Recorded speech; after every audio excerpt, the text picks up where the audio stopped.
Nós estamos, neste ano, está quase chegando ao fim, estamos acompanhando o ministério de Jesus conforme registrado nos evangelhos. E a gente já chegou na última semana, na semana da crucificação. E a gente está aqui há algumas semanas vendo só o que aconteceu domingo e segunda-feira. E tem muita coisa para acontecer. E nesse ano, a gente viu Jesus falando com uma voz bem suave, dizendo: venham a mim todos os que estão cansados e sobrecarregados, e eu os aliviarei. Mas também nós vimos que em alguns momentos Jesus eleva o tom de voz diante da gravidade de algumas circunstâncias. E quanto mais o dia da crucificação se aproxima nessa última semana, mais Jesus vai levantando o tom de voz, até que ele vai literalmente gritar na cruz, entregar o seu espírito ao Pai. O que nós vamos ver hoje são confrontações que Jesus faz a pessoas que deveriam ajudar as outras pessoas a conhecerem melhor a palavra de Deus, ajudar outras pessoas a se aproximarem de Deus, mas estão até atrapalhando que as pessoas conheçam o Senhor. Ele vai fazer isso através de ais. Você lembra de quando a sua mãe dizia ai para você? Não ai que está doendo, mas um ai de advertência. Tipo assim: ai de ti se comer esse bolo antes de ele esfriar. Quantos aqui já ouviram um ai de mãe? Levanta a mão. Um ai de alguém. Então você entende o que é esse ai, né? Eu me lembro que quando a gente era criança, a minha mãezinha nos colocava em cima da mesa enquanto ela limpava o chão. E ai de vocês se descerem da mesa. Então, a gente nunca desceu da mesa, então eu não sei o que esse ai poderia representar, mas só de dizer assim, ai de vocês, né? Então, o ai serve para isso. Eu não vou falar aqui sobre o ai do Michel Teló. Se você pensou no ai do Michel Teló, então você tem que escutar mais música gospel. O que eu estou falando aqui é dos ais de advertência. Ai de você, ai de vocês se, ou ai de vocês que. E bem, muitos cristãos gostariam que Jesus dirigisse estes ais para pessoas de fora, lá para os mundanos. Ai de vocês que vivem em orgias, ai de vocês que vivem em bebedeiras, ai de vocês que vivem em imoralidade, ai de vocês. Mas Jesus disse: ai de vocês para dentro. Porque lá para fora Jesus trazia uma voz de esperança. Não precisa ser assim, vocês não precisam ser dominados por estas coisas. Então para fora Jesus levou uma voz de esperança. Mas para dentro da religião Jesus trouxe uma voz de confrontação, porque há muito a perder. Porque Jesus confronta estas pessoas que tinham a responsabilidade, ou eram vistas como pessoas que de alguma maneira representavam Deus, representavam os ideais de Deus, mas que afastavam as pessoas de Deus. No tempo da lei de Moisés eram os líderes religiosos, mas hoje, no tempo da graça inaugurado por Cristo, são todos os discípulos de Jesus. Todos nós temos a responsabilidade e o poder, porque fomos constituídos sacerdócio, de ajudar as pessoas a se aproximarem de Deus, a conhecerem o Senhor.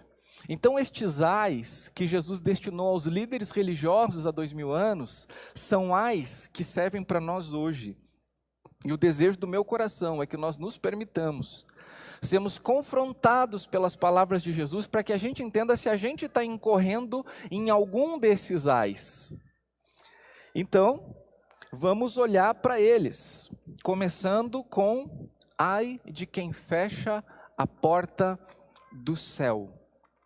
Ai de quem fecha a porta do céu. Olha o que diz Mateus 23, capítulo 13.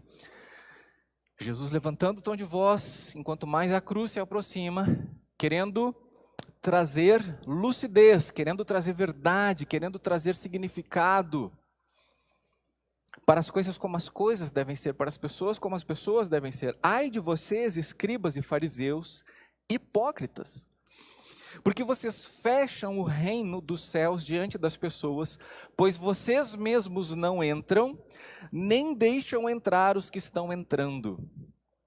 Quando você vê alguém parado numa porta com o uniforme daquele lugar, você pensa que aquela pessoa é daquele lugar, que a pessoa representa aquele lugar. Os líderes religiosos, literalmente, eles tinham roupas que faziam com que eles fossem identificados como pessoas da religião, como, entre aspas, pessoas de Deus. Acontece que eles não eram de Deus, eles só aparentavam, por isso Jesus está dizendo hipócritas. Hipócritas é um termo que vem do grego, que designava os atores de teatro popular na rua. Então, ai de vocês que são atores, porque vocês estão na porta, com uma cara de que vocês são de dentro, mas vocês não são de dentro, vocês não entram. E vocês não deixam as pessoas que estão querendo entrar, de fato, entrar. Então, ai de quem fecha a porta dos céus. Uma das maneiras que existe de fechar as portas dos céus para as pessoas é o mau testemunho dos discípulos de Jesus. Agora, nesse período que a gente está vivendo mesmo, quando a gente vê as postagens dos cristãos, que em vez de se devotarem ao Rei dos Reis e Senhor dos Senhores, passaram a se devotar a governantes humanos, se afastando do Rei dos Reis, vivendo, acordando, pensando, passando o dia todo com propósitos que são transitórios. Então, quando alguém quer se aproximar de Jesus, olha, eu queria conhecer o Jesus que o fulano ali conhece, mas o fulano está vivendo tão longe de Deus, não porque ele tem um ideal político, não é disso que eu estou falando.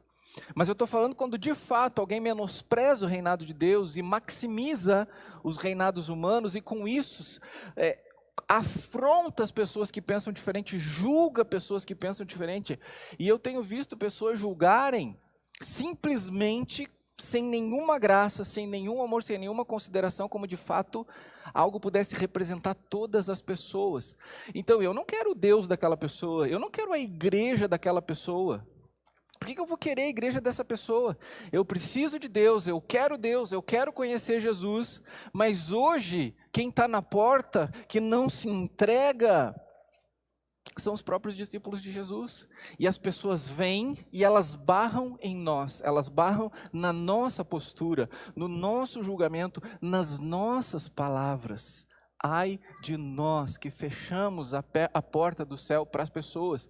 Eu tenho dito que as pessoas, elas não necessariamente são contra os ideais, mas elas são contra as pessoas que representam os ideais. Por exemplo, as pessoas não são essencialmente contra o liberalismo ou o capitalismo. As pessoas são contra os capitalistas e os neoliberais. Como eles fazem uso disso? As pessoas não são, pelo menos se conhecerem a teoria, a doutrina comunista, contra o comunismo. Elas são contra os comunistas e com aqueles que usaram do comunismo para dominar pessoas. Da mesma maneira, as pessoas não são contra o cristianismo, mas elas são contra os cristãos. Eu gosto de lembrar, não é que eu gosto de lembrar, mas eu gosto de trazer a lembrança, porque é algo importante que a gente precisa trabalhar com isso, que as pessoas do mundo sabem mais o que a igreja condena do que o que a igreja defende. Você sabia disso? Se perguntam lá fora, diga 3 coisas que a igreja condena. Tararararará, diga 3 coisas que a igreja defende. Não sei. As pessoas não sabem o que a gente defende, elas só sabem o que a gente ataca. E com a gente, eu estou me colocando no pacote, porque é assim que as pessoas nos veem, eles, nós, eles. E com estas coisas, a própria igreja de Jesus Cristo tem fechado a porta dos céus para as pessoas. As pessoas nos veem lá colocando versículos bíblicos na rede social, ela pensa, bom, se esse cara está na porta, ele deve ser de dentro. As pessoas veem fotos da gente em congressos, em cultos, em retiros, ela vê então, se está na porta, deve ser de dentro. Mas aí barra justamente no próprio testemunho dos cristãos. Meus irmãos, Jesus está levantando o tom de voz nessa última semana, porque isso mexe com a eternidade das pessoas, não é com os próximos 4 anos ou com as próximas décadas nesse mundo, isso mexe com a eternidade das pessoas. Então, ai de quem fecha a porta dos céus. Eu e você, igreja, temos um chamado para abrirmos as portas do céu, amém? É para isso que nós estamos aqui, para abrir as portas dos céus para as pessoas, jamais para fechar. Por isso o apóstolo Paulo diz assim, me fiz de tudo para com todos. Se tivesse passeata política, você acha que Paulo escolheria uma e ficaria nessa passeata política? Ele ia entrar em todas. Ele ia entrar em todas e ver oportunidades ali. Ele não ia chegar confrontando e dizer, vocês estão errados nisso, porque Paulo chega em Atenas, por exemplo, que é um lugar idólatra, um lugar imoral, um lugar cheio de divindades pagãs, e Paulo não diz, ei, derrubem isso. O que ele diz? Verifiquei que vocês são muito religiosos. Verifiquei também que tem uma divindade ali que vocês não sabem o nome dela. Eu conheço, quero apresentar a você. Então Paulo ele sai de um ponto de convergência e não de dissidência, para chegar em Jesus. Meus irmãos, Timothy Keller, muito apropriadamente, fala sobre crenças A e crenças B. Normalmente, todos nós concordamos com as crenças A e discordamos das crenças B. O grande problema é que a gente tem conflito pelas crenças B. Deixa eu dar um exemplo aqui de crenças A. Crenças a vida é importante. Essa é uma crença A. Crenças B, a vida começa com tantas semanas. A vida de um ladrão vale menos. Toda vida importa. Vidas negras importam. Vidas brancas são crenças B, que as pessoas dão valores e pesos diferenciados. O problema é que as pessoas elas vão contender aqui nas crenças B. Mas sabe como é que a gente chega lá? Pelas crenças A. A vida é importante. É o que Jesus fazia. Quando alguém perguntava para Jesus, mestre, tal coisa, Jesus dizia, o que está escrito na lei? Então Jesus ia lá para a crença A, ele ia lá para um ponto de convergência e a partir de lá, se nós tivéssemos a sabedoria assim no nosso casamento, na nossa família, no nosso lar, nos nossos amigos, quais são as crenças A? Nós seríamos pessoas que partem de pontos de convergência, levando as pessoas para Jesus. Assim não fecharíamos as portas do céu. O segundo A é, ai de quem é oportunista. Ai de vocês, escribas e fariseus, hipócritas, porque vocês devoram a casa das viúvas e para o justificar fazem longas orações. Por isso, vocês sofrerão juízo muito mais severo. Devoram as casas das viúvas. Ser oportunista é usar indevidamente situações legítimas. Isso é ser oportunista. Você está lá em uma situação legítima, mas você usa essa situação legítima com intenções ilegítimas e com ações ilegítimas. Nesse contexto histórico, os líderes religiosos, eles aproveitavam da vulnerabilidade emocional da mulher que perdia o marido, porque a mulher que perdia o marido nesse contexto era uma mulher desamparada, era uma mulher muito mais desvalorizada, era uma mulher que realmente não tinha muita chance de uma sobrevivência digna. Então, ela está triste porque perdeu o marido, mas ela está desesperada porque não sabe como vai viver a vida social.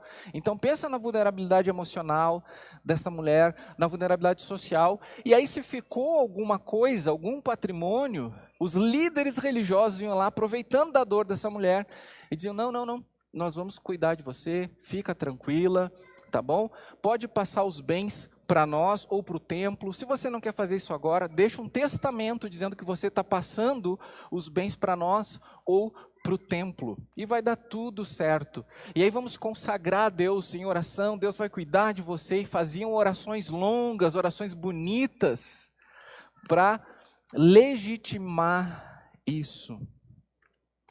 Tudo isso em nome de Deus, com cara de coisa piedosa, com cara de espiritualidade. Meus irmãos, nós precisamos ter muito cuidado diante de situações legítimas, onde nós nos envolvemos, para estar lá para amar, não para sermos beneficiados, mas para entregar amor. Por isso aqui na igreja nós temos alguns cuidados, como pastores, como líderes da comunidade. Então nós temos alguns códigos não escritos, mas sempre lembrados. Por exemplo, eu vivencio muitas situações de vulnerabilidades. Acompanho momentos de pessoas difíceis, perdas, lutos, crises, dúvidas, decepções. Momentos como esses que são usados por muita gente para tirar benefício próprio. Ou no próprio dia a dia, porque as pessoas têm um bom coração, muitas vezes com ingenuidade. Então, nós procuramos colocar alguns próprios limites na nossa própria humanidade como líderes. Então, uma das decisões que foram tomadas, que eu sigo à risca, por exemplo, se eu elogiar uma coisa sua, eu não aceito que você me dê de presente. Vamos trazer como exemplo, você tem lá uma coleção de xícaras. E eu olho uma daquelas xícaras e digo, uau, que coisa maravilhosa. Muitas pessoas sinceras, honestas, amigas, olha, leva essa xícara para ti. Então, eu tomei a seguinte decisão. Tudo aquilo que eu elogio, eu não vou aceitar como presente. E aí eu faço uma pergunta, eu já elogiei o seu carro? Não, né? É como o pessoal entender ligar as válvulas devagarinho, né? Tô brincando, seu carro é lindo, acabei de elogiar. Fique tranquilo, você não vai precisar voltar de ônibus para casa. São cuidados que nós procuramos ter. Meus irmãos, há 13 anos eu estou aqui, todos os anos eu falo e quero poder continuar falando. Eu jamais pedi emprestado ou doado para mim 1 centavo de qualquer irmão ou irmã dessa igreja. Jamais, absolutamente. Já passei por apertos terríveis. Jamais pedi 1 centavo para ninguém. Porque eu sei onde isso pode levar, o que isso pode parecer. Ai daqueles que usam as pessoas em benefício próprio e ainda fazem isso com uma cara de espiritualidade, fazendo longas orações. Mas isso não é só um problema de líderes. Porque acontece também na surdina, com pessoas que são mal intencionadas, que fazem parte da igreja, mesmo sem ter uma posição, um cargo de liderança, mas usam uma linguagem espiritual, usam uma linguagem bíblica e vão sugando a vitalidade dos irmãos e das irmãs. Tenha muito cuidado. Nós não somos uma igreja perfeita, muito pelo contrário. Um dos nossos slogans é proibida a entrada de pessoas perfeitas. Mas bem, as nossas imperfeições não admitem intenções erradas e enganosas. E por conta disso, por querermos ser uma igreja transparente, eu preciso dizer, como pastor, eu reconheço no meio do rebanho pessoas que fazem isso. Pessoas que têm uma linguagem espiritual, que às vezes citam versículos bíblicos, mas estão dominando. Sugando não necessariamente bens materiais, mas sugando bens emocionais, sugando bens espirituais. Então, muito cuidado, quando a pessoa chega para você com uma cara de espiritualidade e no final das contas o que ela está fazendo é jogar você contra a igreja, jogar você contra os líderes da igreja, jogar você contra outros irmãos e irmãs da igreja. Não dê ouvidos a estas vozes. Estas pessoas vão ter que prestar contas para Deus, pela maneira como usaram as pessoas as oportunidades. Os ais continuam. Ai dos discipuladores do inferno. Olha só o que Jesus diz no versículo 15. Ai de vocês, escribas e fariseus, hipócritas, porque vocês percorrem o mar e a terra para fazer um prosélito, e uma vez feito, o tornam filho do inferno 2 vezes mais do que vocês. Eles tinham uma estratégia missionária, eles iam atrás das pessoas, mas eles estavam ganhando pessoas para eles mesmos, eles estavam ganhando pessoas para a religião deles. Proselitismo é o ato de uma pessoa deixar o paganismo nesse contexto para se tornar da religião judaica. Então um prosélito é alguém que era pagão e se converte ao judaísmo. E Jesus está dizendo assim, vocês vão lá e trazem pessoas de outra religião para a religião de vocês. Vocês não trazem essas pessoas para Deus, pelo contrário, em vez de trazer essas pessoas para o céu, vocês estão trazendo essas pessoas para o inferno. Percebe o perigo disso? Mas as pessoas não sabem. Na cabeça delas, elas estão ganhando o céu, porque agora elas encontraram a religião certa, e Jesus está dizendo, vocês tornam eles filhos do inferno 2 vezes mais do que vocês. E a história mostra, Justino Mártir, por exemplo, registra, que os prosélitos perseguiam mais os cristãos do que os próprios judeus.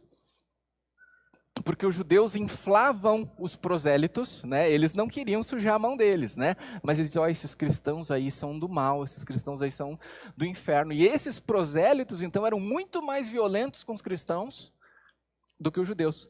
Por isso que Jesus está dizendo essa analogia aqui, né? 2 vezes mais filhos do inferno do que vocês. Vocês estão usando as pessoas como máquinas, como meios, como peças, como engrenagens, como armas. Vocês percorrem o mundo inteiro, mas não estão ganhando pessoas para mim, vocês estão ganhando pessoas para vocês. Então isto é muito perigoso, porque religião não salva, só Jesus Cristo salva.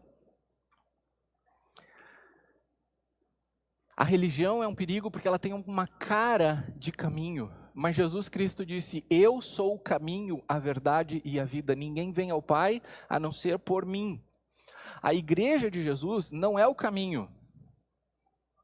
A igreja é o povo de Jesus no caminho que é Jesus. Então fazer parte de uma igreja não é necessariamente estar no caminho.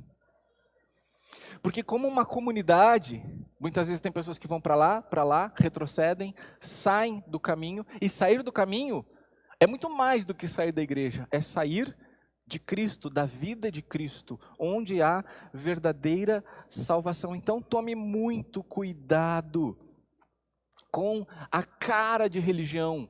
Porque há uma persuasão muito grande para que as pessoas façam parte de sistema. Mas olha só, o sistema é muito fácil de identificar antes de você entrar, porque depois que você entra, ele toma conta. Mas, por exemplo, não tem um jeito de falar cristão, gospel? Não tem um jeito de vestir cristão, gospel? Tem jeitos, né?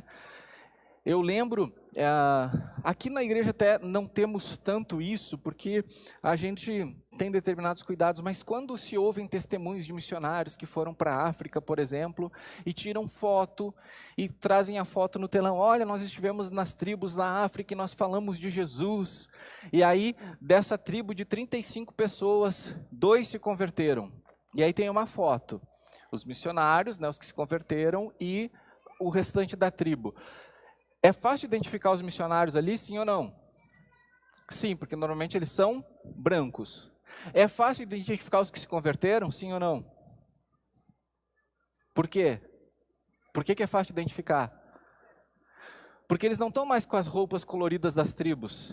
Eles estão com uma calça social, uma camisa de botão. Ó, esses se converteram. Como assim? Os missionários percorreram milhões de quilômetros para converter pessoas para um novo estilo de vestir, para um novo estilo de falar, mas não necessariamente para a vida eterna. Porque a gente se confunde achando que se a gente falar desse jeito, que se a gente vestir desse jeito, que a gente frequentar esses lugares, cuidado, porque isso pode estar a passos largos levando para o inferno. Devemos nos vestir decentemente? Sim. Devemos ter um falar sadio? Sim. Devemos frequentar lugares saudáveis e sadios? Sim. Mas isso não é a essência, isso é a consequência de que nós temos Jesus dentro de nós. E com Jesus dentro de nós não tem como sair maldição, sair porcaria da nossa boca, conscientemente, voluntariamente, o tempo todo. Nós pecamos, nós erramos.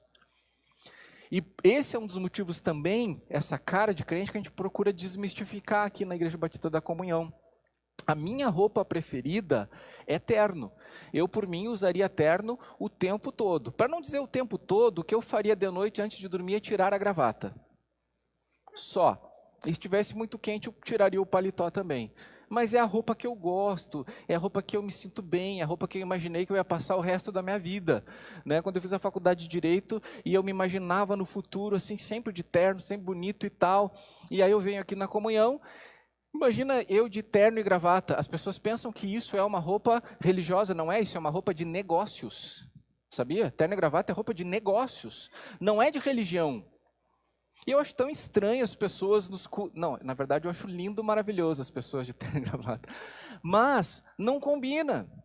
A menos que a nossa igreja fosse uma igreja em determinado lugar, em determinada cidade, que a maior parte das pessoas vestissem de terno. Então, eu estou aqui de camisa polo, sapatênis, calça de sarja, nessa tortura de roupa, porque você não veste terno. E como você não veste terno, eu tenho que estar de uma maneira que eu não me destaque pelas roupas que eu use.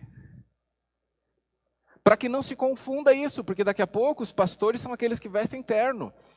E aí, os líderes em formação são aqueles que vestem calça social e camiseta polo. Agora, tem um jeito de seminarista vestir agora, que é meio hipsterzinho, assim. É jeitos. E essas coisas atrapalham. Então, meus irmãos, a roupa que nós usamos aqui é a roupa que nós usamos aqui. Eu posso abrir mão do terno, porque você não usa terno e a gente se vestir assim, day by day, normal. Agora, não venha de bermuda, chinelo de dedo e camiseta, que eu não consigo chegar lá. Aí lá eu não consigo chegar. Não estou dizendo nem que é errado, só estou dizendo que eu não consigo chegar lá. Tá? Nesse ponto aqui eu chego. Mas ainda bem que a gente mora em Caxias do Sul, a gente corre pouco risco de uma pessoa vir de bermuda e chinelo, mas você é bem-vindo para vir de bermuda e chinelo, sim, certo? Porque a gente não pode dizer não venha de terno e não venha de bermuda, porque não se trata de roupa, certo? Se trata de entendermos quais são as coisas que são a essência do Evangelho e o que são coisas que tornam as pessoas discípulos de uma religião, discípulos de um sistema, mas não de Cristo. Então, muito cuidado. A religiosidade sem Jesus afasta as pessoas do reino dos céus, porque inverte e distorce as coisas. Quando uma igreja mobiliza um povo para fazer militância política, minha opinião sincera, dura, que talvez vá ter consequências, estão formando os filhos para o céu ou para o inferno? Mandando a igreja se degladiar com o mundo, fazendo a igreja se degladiar uns com os outros. Cuidado, seja discípulo de Jesus, não de uma religião, não de um sistema, não de outras pessoas. O próximo ai é: ai dos que invertem o valor das coisas. 16 em diante: ai de vocês, guias cegos, que dizem, se alguém jurar pelo santuário, isso não tem importância, mas se jurar pelo ouro do santuário, fica obrigado pelo que jurou. Seus tolos e cegos, qual é o mais importante, o ouro ou o santuário que santifica o ouro? E vocês dizem, se alguém jurar pelo altar, isso não tem importância, mas se alguém jurar pela oferta que está sobre o altar, fica obrigado pelo que jurou. Cegos, qual é o mais importante, a oferta ou o altar que santifica a oferta? Portanto, quem jurar pelo altar, jura por ele e por tudo que está sobre ele. Quem jurar pelo santuário, jura por ele e por aquele que nele habita. E quem jurar pelo céu, jura pelo trono de Deus e por aquele que está sentado no trono. Jesus não está dizendo para jurarmos. Em outra ocasião ele disse, não jurem nem pelo céu nem pela terra, não jurem. Que a palavra de vocês seja sim, sim, não, não. Ou seja, se você disse sim é porque é sim. Se você disse não é porque é não. Não precisa jurar. A palavra de um discípulo de Jesus basta. O problema aqui é que a palavra deles não só não bastava, como eles desvirtuavam a importância das coisas para avalizar o seu juramento. Então, para eles, quando a pessoa diz assim, olha, eu estou aqui jurando pelo santuário. Não. Jurar pelo santuário não é muito importante. Jura pelo ouro do santuário. Ah, jurar pelo ouro do santuário, né? Olha, eu juro pelo altar. Mais ou menos, né? Jura pela oferta que está sobre o altar. Ah, e Jesus está dizendo, vem cá, vocês estão invertendo as coisas. Porque o santuário é que tem o valor. Não é o ouro. É o altar que tem o valor. Não é a oferta. Mas o que nós temos aqui? O que é possível manipular. Porque o ouro poderia ser levado e buscado. A oferta pode ser entregue ou não entregue. Então, são coisas que estão no nosso controle. Mas o santuário, o altar, estão além do nosso controle. Então, até no jurar, o valor que se dava era sobre coisas que podiam ser controladas. Há 2000 anos, continua tudo igual. Os bens materiais sendo valorizados muito mais do que a essência da fé. Eu tenho dito aqui que eu não consigo mais ter tanta pena de pessoas que entregam suas casas, seus carros, seu dinheiro nas igrejas, porque elas estão entregando tudo para ganhar tudo vezes 10 de volta. Então não é bem uma entrega, é uma negociação. Falam em sacrifício, você precisa sacrificar. Quando você sacrifica, você entrega. Agora, se eu estou colocando no altar, isso aqui vai voltar multiplicado, inflacionado com juros e correção monetária, isso é negociação, não é sacrifício. Mas, infelizmente, a tônica tem sido essa. O que Deus pode me dar para eu usar aqui neste mundo? Invertendo os valores, invertendo o valor da eternidade, que deveria ser o maior, pelo valor das coisas desse mundo. Invertendo o poder do Rei dos Reis e Senhor do Senhor pelos reis deste mundo. Ai daqueles que invertem o valor das coisas. Como é triste quando os cristãos não conseguem enxergar a essência do Evangelho e valorizam coisas transitórias, terrenas e menores, fazendo um estardalhaço que fazem as pessoas irem nessa direção, né? Porque Jesus está dizendo o seguinte: ai de vocês, guias cegos. Então a pessoa, além de não enxergar direito para onde está indo, está levando pessoas para o lugar errado. Guias cegos.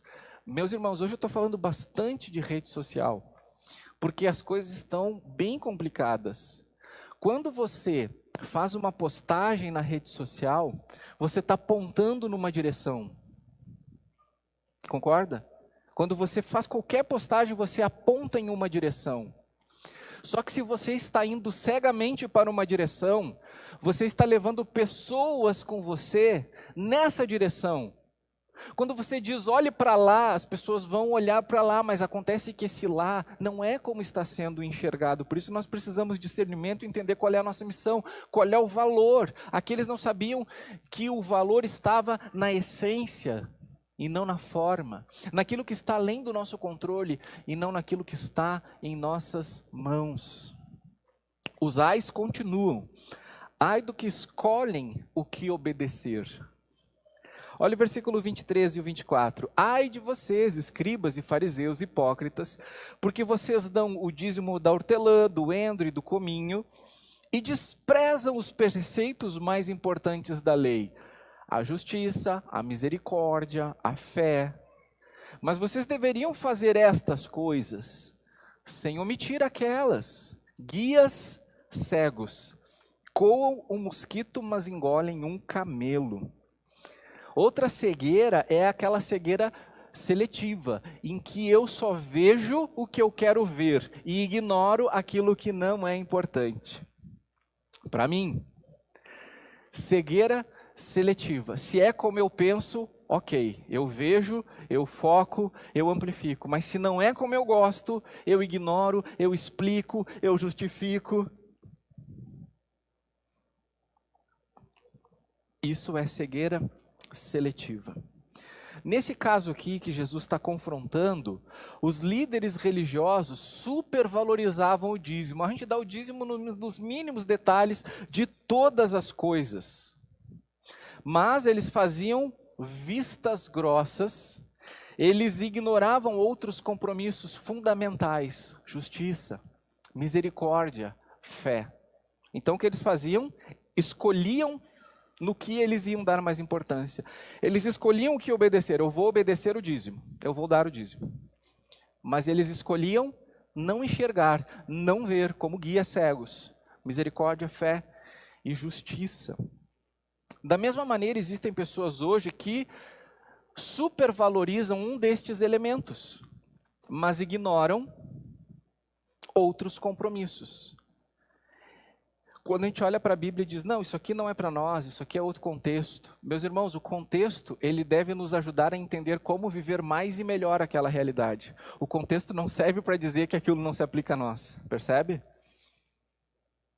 O contexto me ajuda a entender como é que eu vivo isso, como é que eles viveram isso, como é que isso chega em mim. Mas quando a pessoa diz, não, isso não é para nós, isso não é para mim, é essa mesma situação aqui dos ais, onde eu escolho isso sim, isso não. Daí eu me coloco acima das Escrituras, porque eu digo o que vale, eu digo o que não vale.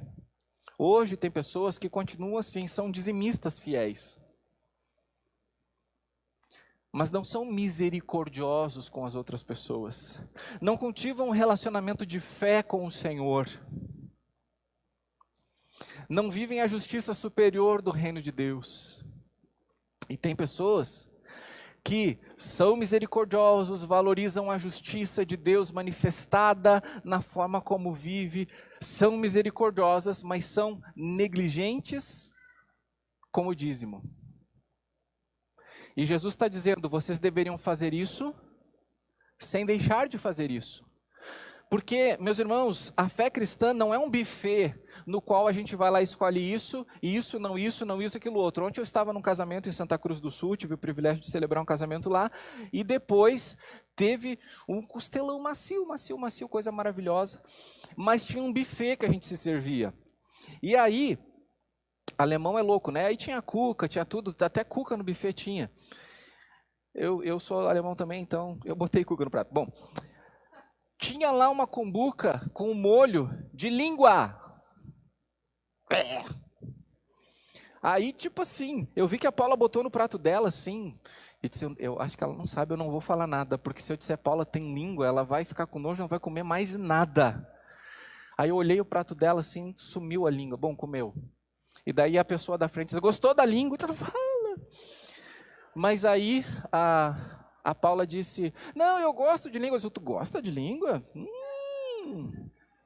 Mas aí, irmãos, eu quero aqui fazer um meia-culpa, tá? Ontem eu comi um pedacinho da língua.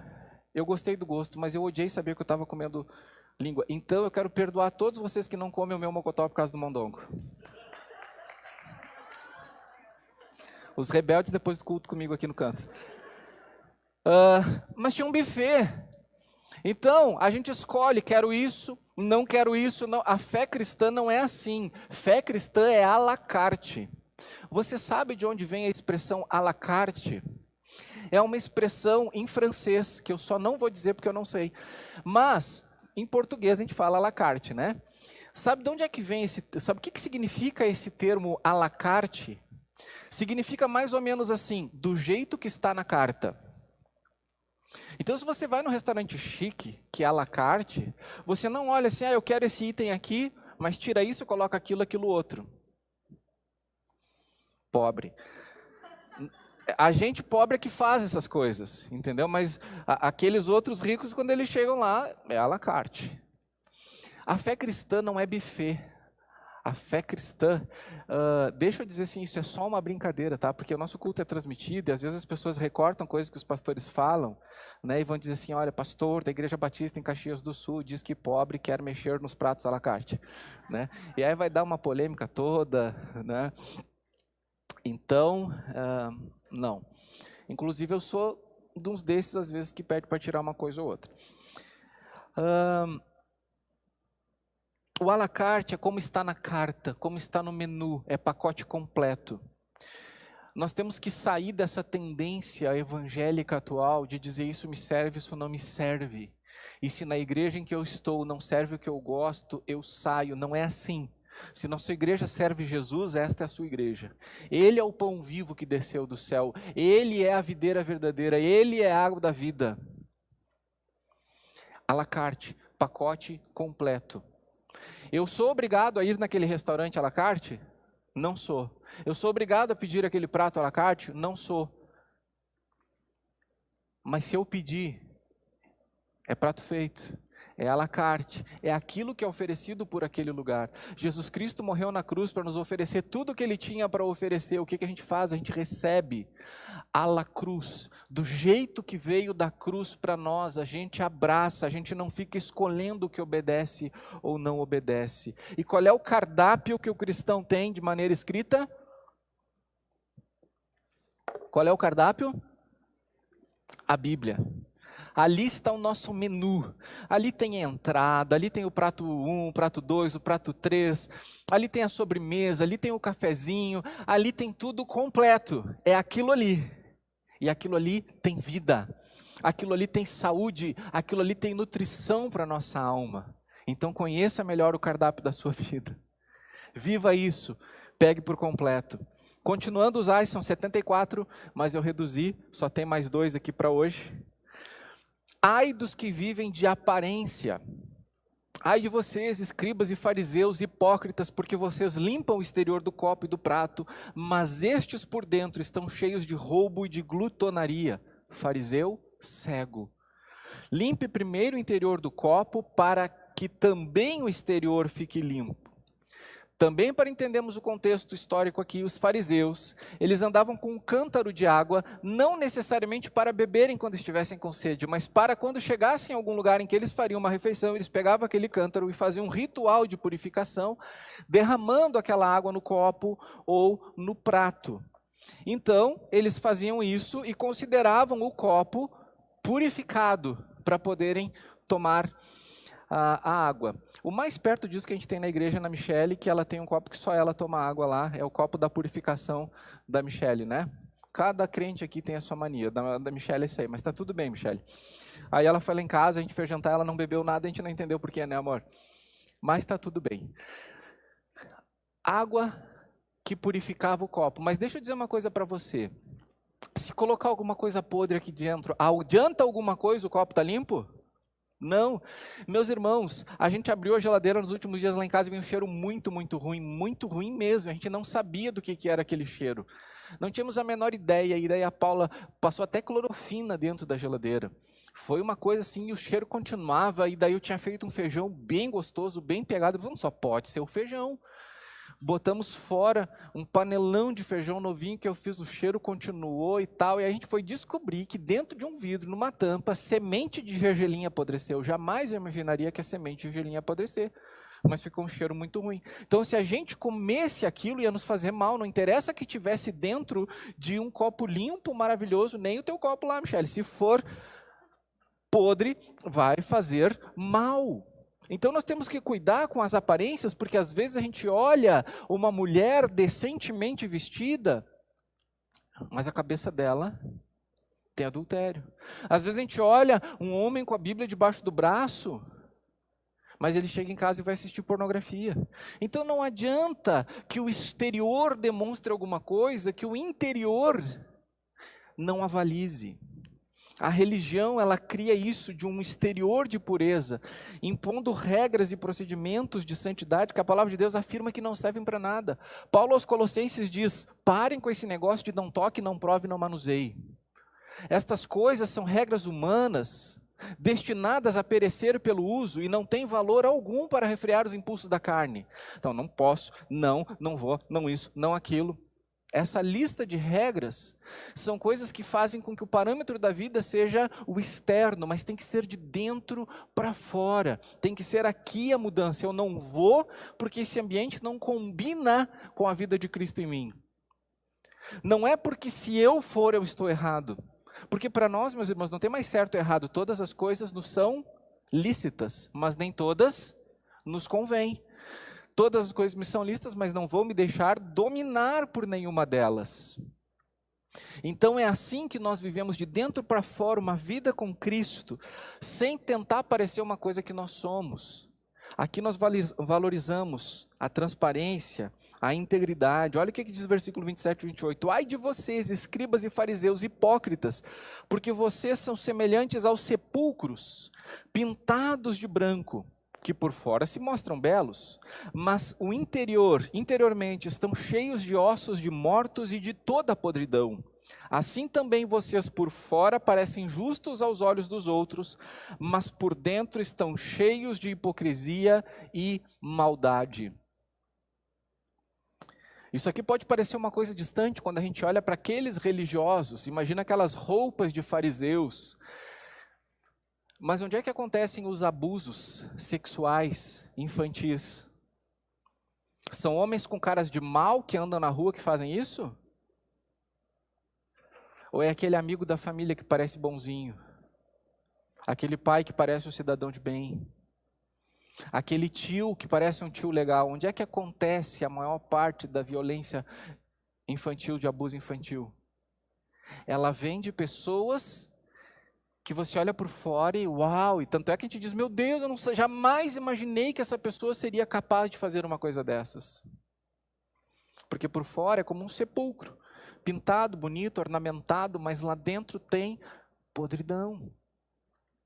Por isso nós temos muito cuidado com as nossas crianças aqui. Nas nossas crianças somente servem mulheres, e quando um querido irmão serviu, a sua esposa fazia parte do ministério também, seus filhos faziam parte do ministério, porque nós precisamos ter zelo até com as aparências.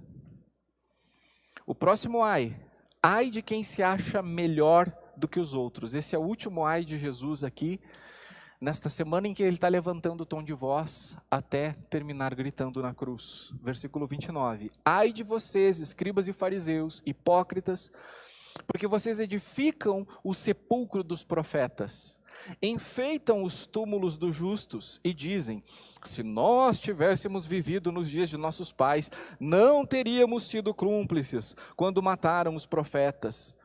Assim, vocês dão testemunho contra si mesmos, de que são filhos dos que mataram os profetas. Portanto, tratem de terminar aquilo que os pais de vocês começaram. Esse negócio do eu não seria capaz. Eu quero, inclusive, encorajar você a não dizer isso nunca, em situação nenhuma. Você olha uma notícia estarrecedora e você diz, eu jamais faria uma coisa dessas. Não diga isso. Porque quem faz as atrocidades não é necessariamente o indivíduo, é o ser humano. O indivíduo manifesta a doença humana chamada pecado. E eu e você, como seres humanos, se tivéssemos chegado naquele lugar pelo caminho que aquele indivíduo trilhou, não nos sairíamos melhores. Pode ter certeza disso. A gente chega no mesmo ponto, num caminho diferente, de jamais eu faria isso. Se nós tivéssemos sido filhos daquele pai ou daquela mãe, ou não tivéssemos o pai ou não tivéssemos a mãe, não tivesse acontecido aquilo conosco na infância, não tivéssemos estudado naquele lugar, não tivéssemos entrado naquele carro naquele dia, ou tivéssemos entrado naquele dia, tivéssemos conhecido aquela pessoa no outro dia, ou não conhecido aquela pessoa no outro dia, nos relacionado com aquela pessoa ou não nos relacionado com aquela pessoa, ou seja, vivendo a nossa vida, chega naquele ponto, aquela circunstância se apresenta e aquilo acontece. Se nós tivéssemos percorrido esse mesmo caminho, seríamos tão capazes quanto aquela pessoa. Quando nós dizemos que não somos capazes, é porque do caminho em que nós estamos, ao chegar no mesmo ponto, não seríamos capazes, mas é tudo pela graça do Senhor Jesus. O que essas pessoas estão dizendo é, olha, estamos aqui arrumando o sepulcro das pessoas justas, dos profetas, deixando a coisa mais bonita possível, mas jamais nós teríamos feito o que os nossos antepassados fizeram, de matar os profetas.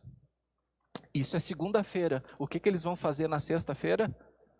Matar o maior profeta de todos. Com isso eu não estou dizendo que Jesus era só profeta, mas Jesus reúne os ofícios da lei como perfeito rei, perfeito profeta e perfeito sacerdote. Então veja, eles estão na segunda-feira dizendo, jamais mataríamos um profeta. E sexta-feira eles matam o maior de todos. O que faltava para eles era oportunidade. Não podemos confundir falta de oportunidade com falta de capacidade. Tem muito homem que é fiel à sua esposa, mas porque é feio, fedorento e mal arrumado.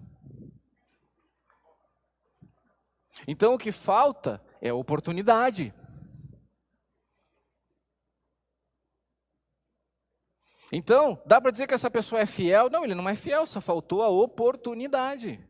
Agora toma banho, se arruma, coloca um aparelho, faz um cursinho, se qualifica, consegue um bom emprego. as oportunidades vão surgir. E aí, quando surge a oportunidade, é que o caráter é aprovado, é atestado. Aqui, para essas pessoas que arrotavam religiosidade, jamais teríamos feito o que os nossos pais fizeram. Estão a poucos dias de fazer pior, porque lhes faltava oportunidade. Então, cuidado em se achar melhor do que os outros. Isso em todas as áreas da sua vida. Seja na sua visão cultural, minha cultura é melhor que a dos outros. Seja a sua visão política, minha visão política é melhor que a outra. Seja a sua visão cristã, minha igreja é melhor do que os outros, meu pastor é melhor do que os outros, meus filhos são melhores do que os outros, ou seja, tudo que tem a ver com você é melhor do que... Não, cuidado, porque Deus pode fazer surgir uma circunstância em que você tenha a oportunidade de ver o quão melhor você é, e você vai perceber que não é, porque todos nós somos seres humanos. A Bíblia diz, porque todos pecaram e destituídos estão da glória de Deus. Nós carecemos da glória de Deus da mesma maneira, com a mesma intensidade. Então, muito cuidado quando você se olha no espelho, muito cuidado com o caminho que propõe, quer dizer que você é melhor do que alguém. Nós somos todos iguais, nós somos todos necessitados da graça do nosso Deus. Mas veja bem, Jesus vem com todos esses ai de vocês, né? E daí ele vai falar sobre vários exemplos de hipocrisia e de cegueira. Ai de vocês, cegos, hipócritas. Mas será que Jesus está com raiva deles?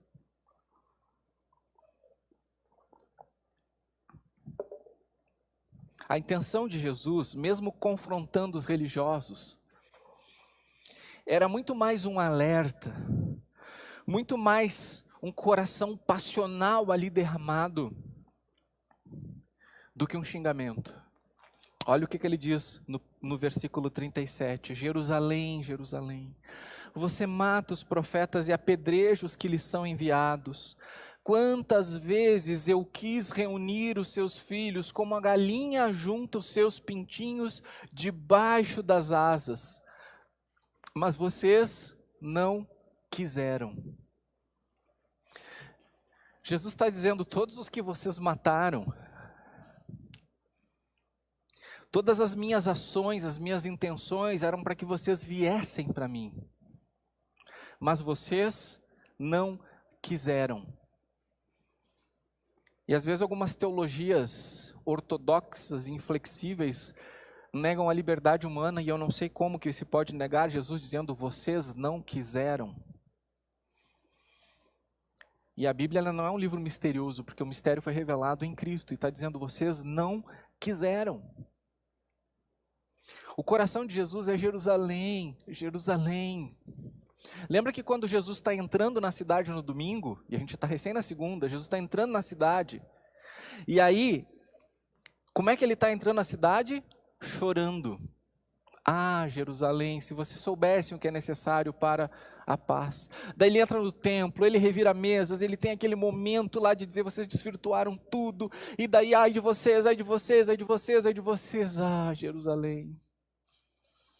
Eu vejo vocês como pintinhos, que precisam de proteção, porque vocês são cegos, vocês não sabem. Vocês estão vivendo uma vida de aparência, achando que isso basta. Vem para mim, eu cuido de vocês.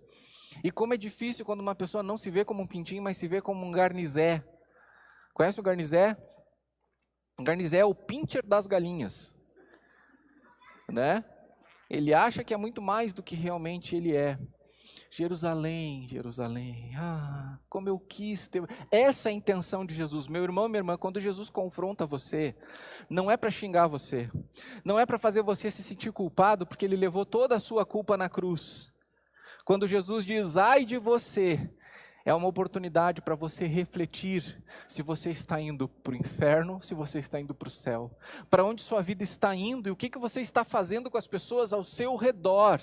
Mas ele nos vê como uma galinha que vê o seu pintinho. Não sei se você já viu vídeos aí no YouTube, quando vem uma cobra assim na direção dos pintinhos, a galinha enlouquece e ela vai lá e começa a bicar a cobra.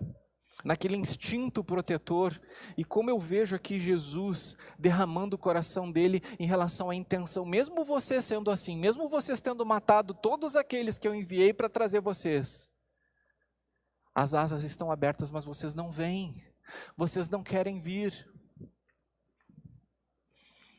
Algumas pessoas vão escolher ir para as asas de Jesus, outras pessoas não, mas independentemente da escolha que fizerem em vida, um dia, todos dirão as mesmas palavras. A palavra de Deus diz que um dia, todo olho verá. A palavra de Deus diz que todo joelho se dobrará. A palavra de Deus diz que toda língua confessará que Jesus Cristo é o Senhor. A língua daqueles que confessaram Jesus Cristo como Senhor voluntariamente vai trazer tanta alegria nesse momento. Mas aqueles que rejeitaram o Senhor Jesus Cristo vão sentir um ímpeto que vem de dentro e não podem resistir e vão dizer: Jesus Cristo é o Senhor. Mas terá sido tarde demais, porque as asas de Jesus estarão definitivamente protegendo por toda a eternidade os pintinhos que foram para debaixo dele. Olha o que diz o último versículo 38, eis que a casa de vocês ficará deserta, pois eu lhes afirmo que desde agora não me verão mais, até que venham a dizer, bendito que vem em nome do Senhor. Que eu e você possamos dizer voluntariamente, enquanto estamos vivos, bendito que vem em nome do Senhor, bendito Jesus Cristo, Filho de Deus, que veio resgatar a minha vida, bendito seja Jesus que morreu na cruz, pagando pelo pecado que era nosso, morrendo no nosso lugar, ressuscitando e nos trazendo vida, bendito que vem em nome do Senhor. E aqueles que não dizem isso voluntariamente, porque escolhem focar em outras coisas, também dirão bendito que vem em nome do Senhor, mas não haverá mais tempo, e com isso eu não estou aqui ameaçando, mas como Jesus Cristo fez, alertando, ai daqueles que hoje não bendizem o Senhor, como enviado de Deus. Então minha recomendação aqui, é para que você avalie, se você tem vivido pela graça, entendendo a sua vulnerabilidade, como um pintinho que precisa da proteção de Deus, debaixo das asas de Jesus, ou como um gavião, que tem sido um predador para as pessoas que vivem ao seu redor, voando longe, sozinho. As asas de Jesus ainda estão estendidas, ainda dá tempo de viver nele, com ele e para ele. O que você acha de correr e viver sob as asas de Jesus e encontrar o descanso que realmente precisamos? Enquanto essa canção será cantada, eu quero convidar você a orar, a falar com Deus silenciosamente. Se você dirigiu seus pensamentos a Deus pela fé, Ele está ouvindo e recebendo isso como uma oração. Pergunte para Ele, Senhor, quais desses ai são para mim essa noite? Como nós gostaríamos que os outros refletissem? Mas se ele se desse conta disso, mas essa noite nós temos a oportunidade de nós refletirmos, de fazer o que nós gostaríamos que os outros fizessem, então reflita. O quanto de hipocrisia pode estar sendo presente na sua vida hoje, o quanto você talvez não está enxergando coisas, e até levando pessoas a irem numa direção que nem você está enxergando direito. Não sou eu aqui para dizer que você deve fazer isso ou aquilo, mas eu estou aqui nessa noite com todo o meu coração, em nome de Jesus, para encorajar você a perguntar para o Espírito Santo, o que desta palavra o Senhor está trazendo para mudar a sua vida, para transformar a sua vida. E se Ele apontar que um ai aí está correspondendo a algo que você está vivendo, se arrependa. Se confessarmos os nossos pecados, Ele é fiel e justo para nos perdoar e nos purificar de toda injustiça. Então em oração se arrependa, peça perdão, deixa o Senhor falar com você. Eu queria ter mais que uma voz, mais que um amor e uma vida pra te oferecer, pois tu és muito mais que eu possa ter em meu ser.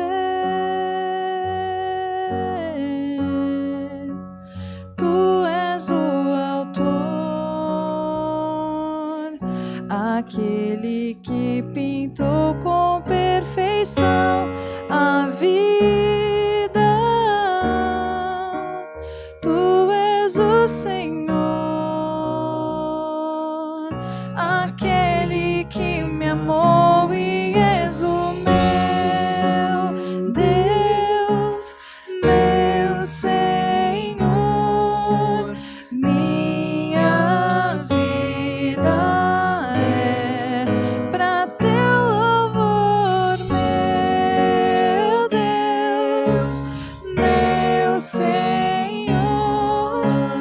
Minha vida é pra teu louvor. Amém. Na sua frente, nessas capinhas, tem um cartão compridinho e um envelope. Esse cartão compridinho é uma maneira bem simples, mas profunda de você deixar registrado um pouco do que você está vivendo e registrar aqui um pedido de oração e me dar a oportunidade de orar por você durante essa semana, por você ou pelas pessoas que você escrever aqui, fazendo seu pedido de oração. Considere agora deixar registrado algo para a gente continuar intercedendo por você durante a semana. E se por curiosidade você pegar esse cartão apenas para dar uma olhada, você vai ver que tem algumas possibilidades que talvez o Espírito Santo de Jesus está convidando você a abraçar nesta noite. Dá uma olhada aqui e vê se esse não é o momento de dar um passo de fé. Essas opções que tem aqui ajudam você em relação ao próximo passo. Talvez você precise entender melhor o que foi conversado aqui. Talvez você precise de uma ajuda na jornada, precisa de um aconselhamento, atendimento pastoral. Use esse cartão para isso também. Ou se você quer só dizer, voltarei um dia, e eu entender a sua letra e o seu contato, eu vou enviar um WhatsApp agradecendo por você ter estado aqui. Então, enquanto é cantada essa canção novamente, considere preencher esse cartão. E depois de preencher, antes de ir embora, é só deixar naquele balcão lá, tá bom? Não agora, você preenche, fica com ele, mas antes de ir embora, passa ali e entrega. Eu queria ter mais que uma voz, mais que um amor e uma vida pra te oferecer, pois tu és muito mais que eu possa ter em meu ser. Tu és o autor, aquele que pintou com perfeição a vida. Tu és o Senhor, aquele que me amou e és o meu Deus, meu Senhor. Minha vida é pra teu louvor, meu Deus, meu Senhor. Minha vida é pra teu louvor, meu Deus, meu Senhor. Minha vida é pra teu louvor, meu Deus, meu Senhor. Minha vida é pra teu louvor. Bendito é o que vem em nome do Senhor. Bendito és, Senhor Jesus. Continua nos falando com a tua palavra. Toda vez que nós incorrermos em algum dos ais que o Senhor deixou de presente para nós, como parâmetro para nos ajudar a entender como viver nesse mundo, nos traz de volta pelo teu Santo Espírito. Obrigado pelas almas que o Senhor salvou essa noite, ainda vai salvar através da transmissão deste culto, desta gravação, pessoas que ainda no futuro vão assistir ao que foi ministrado aqui e receberão o Senhor Jesus. Obrigado pelas vidas da tua igreja edificadas com a tua palavra. Obrigado pelo que tu estás fazendo em nosso meio e ainda farás. Em nome de Jesus. Amém. Amém. Amém? Nós vamos cantar a nossa última canção, louvando ao nosso Deus. E aquela recomendação de final de culto, não tem por que você ir embora correndo. Marque pontes, aprofunde relacionamentos, crie novos. Convide pessoas para passar um tempo com você essa semana, para tomar um chimarrão, comer uma pipoca, uma janta, uma comida. E tem material de qualidade ali para edificar você no Espaço Crescer Mais. Toma um café, faz um lanche, certo? O lanche abençoado domingo de noite é no Café em Comum. Os outros agora são do mundo, tá bom? Ai daqueles que fazem lanche no domingo de noite, nos outros lugares, e não fazem um lanche gostoso aqui no Café em Comum, tá bom? Depois disso tem uma semana abençoada e abençoadora, em nome do Senhor Jesus.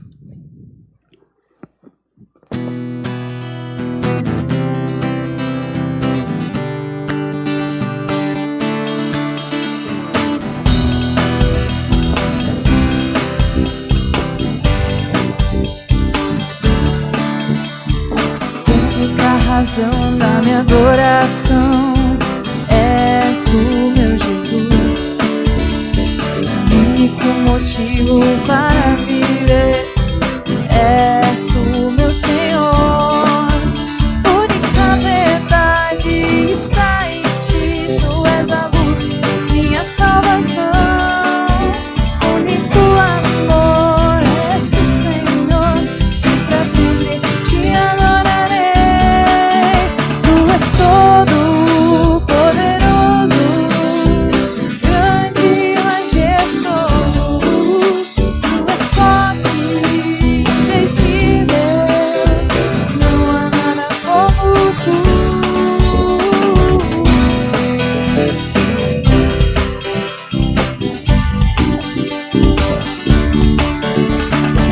Única razão da minha adoração és tu, meu Jesus. Único motivo para viver és tu, meu Senhor. Única verdade está em ti, tu és a luz, minha salvação. Único amor és tu, Senhor, pra sempre te adorarei. Tu és todo poderoso, grande e majestoso, tu és forte, invencível, não há nada como tu. Tu és todo poderoso, grande e majestoso, tu és forte, invencível, não há nada como tu.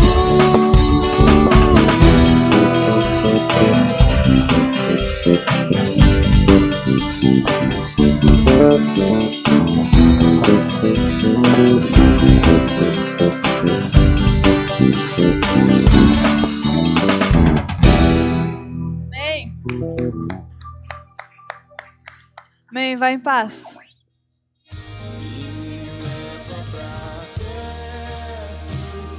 Das chamas de amor que ardem em teu coração e não se podem conter,